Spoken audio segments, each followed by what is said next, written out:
Prey is directed by Dan Trachtenberg, and it tells the origin story of the Predator 300 years ago in the Comanche Nation. It tells the story of a young woman in the Comanche Nation named Naru who is trying to show the rest of her peers that she is indeed a skilled hunter, but in doing so she faces a challenge that is far beyond what she could have ever expected. Now, Predator is one of the best movies ever made. It's definitely up there in the classics.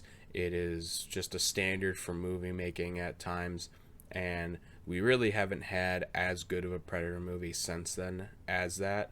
But I can say after watching Prey, this comes pretty close. For starters, I really love the setting of this movie because it takes place so far in the past.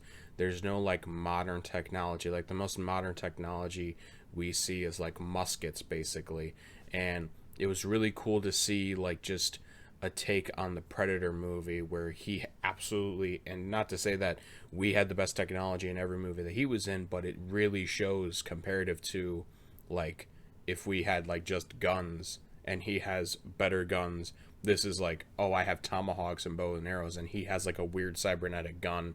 It works better for me personally. I also love the story in general in the entire movie, to be honest, because the way that it's kind of structured between the brother and sister, where Naru is trying to gain the trust of her tribe to show that no, she is a good hunter. She's not just some, woman in the tribe to just, do things that she's told and that sort of stuff. And she's, obviously a good tracker because they tell us that.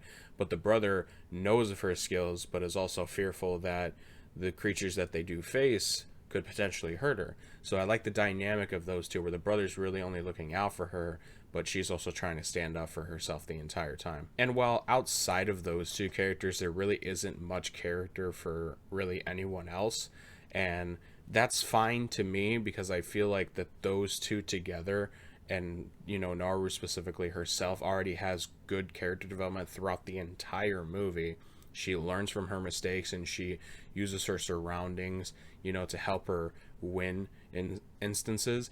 And that, to me, I'll take that over having every little side character have a little quirk about them.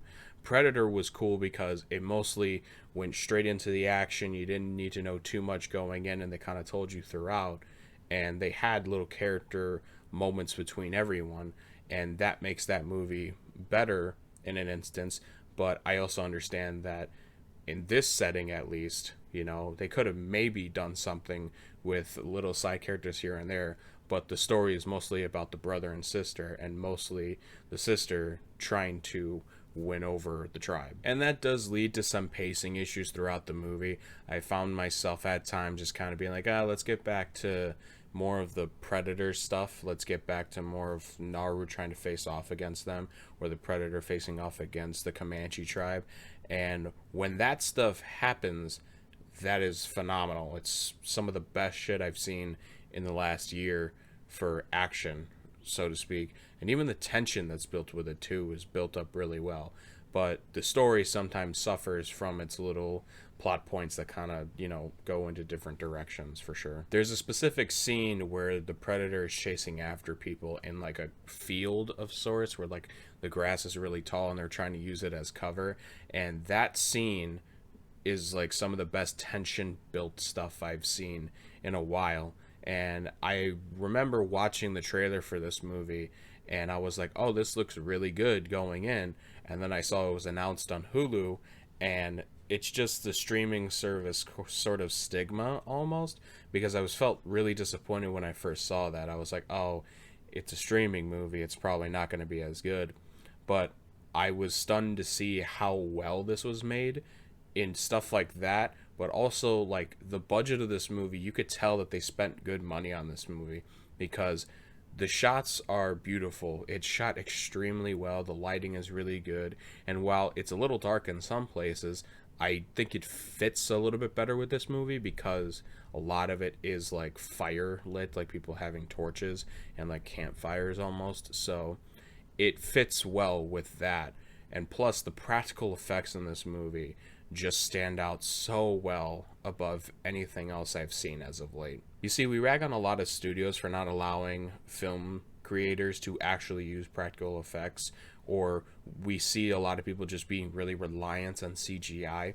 And when I saw a behind the scenes look of the Predator and it's all practical effects, now granted, yes, they'll use a little bit of CGI to kind of clean up some of the messes that they have with the suit, but overall, the whole suit is practical.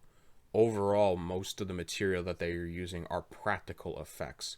So I will take that with minimal CGI over a lot of things nowadays. And the action was surprisingly great. There's a specific scene where the Predator is, I won't spoil too much of what happens in it, but there's a setting where the Predator kind of shows up and it looks like it's very foggy. The trees don't have really any leaves. It almost looks like a post-forest fire look, where it's just really smoky and hazy and you can't see anything, and it's a lot of just like trees without leaves, as I said. That scene alone is worth the watch of the entire movie to me personally. I think that the action was shot extremely well, and again, like I was so impressed by the entire movie. My only gripe with it is that, to be honest, it probably would have done really well in theaters. I think the movie theater chain really needed something like this. It's more original now, and it's another Predator. We haven't had a Predator movie in quite some time, and a good Predator movie will do well. You know, it will make money. So I was a little shocked to see it was on Hulu, and I'm a little disappointed that it's on Hulu. I wish it was in theaters, but nonetheless, I really strongly want you guys to go see this movie. I'm going to give Prey 4 stars. Thank you guys so much for watching. Look forward to more reviews very soon, and I will talk to y'all next time.